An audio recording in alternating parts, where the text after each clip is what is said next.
ওকে, তো হচ্ছে কি বললাম, ক্লিমেনসন রিডাকশন। রিডাকশন মানে কি? Addition of hydrogen. Clemmensen reduction কার করব না? অ্যালডিহাইড কিটোনের করব। অ্যালডিহাইড কিটোনে কি থাকে? একটা কার্বনিল গ্রুপ সিও থাকবে, সি ডবল বন্ড ও থাকবে। এখানে কি হবে? রিডাকশন করলে এই সিওটা কিসে কনভার্ট হবে? CH2-তে কনভার্ট হবে। ওকে, তার মানে কি হচ্ছে না, এই যে অক্সিজেনের জায়গায় দুটো হাইড্রোজেন কি করছে? এন্ট্রি করছে। Yes or no? এবার কী দিয়ে রিডাকশন করছি ক্লিমেনসন রিডাকশানে?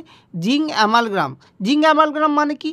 কোনো অ্যামালগ্রাম মানে কি? কোনো মেটালের সঙ্গে মার্কারি থাকলে তাকে বলছি আমরা অ্যামালগ্রাম। যেমন জিঙ্ক আমরা তার জিঙ্ক Zn আর Hg। Hg মানে কি? মার্কারি। আর কি দিতে হচ্ছে না? HCl দিতে হচ্ছে। তাহলে কি হবে? এটা দেখো, সিওটা কিসে কনভার্ট হয়ে যাচ্ছে? CH2-তে কনভার্ট হয়ে যাচ্ছে। তাহলে আমি একটা এক্সাম্পল যদি বলি, CH3 CHO, তার মানে বলে যে CH3 CHO, এটা কি হবে যদি আমি সেম দেই জিঙ্ক অ্যামালগ্রাম আর HCl দেই? তাহলে কি হবে? এই যে সিওর জন্য কি হবে? CH2, আর অলরেডি একটা হাইড্রোজেন আছে, তাহলে কি হবে? CH3। তাহলে কি হয়ে গেল? CH3 single bond CH3।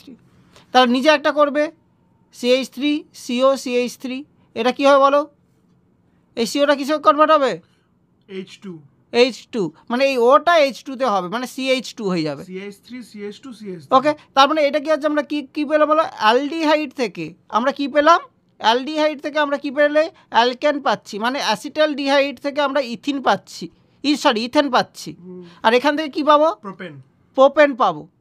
Transformation এভাবেও দিতে পারে, বুঝতে পারলি?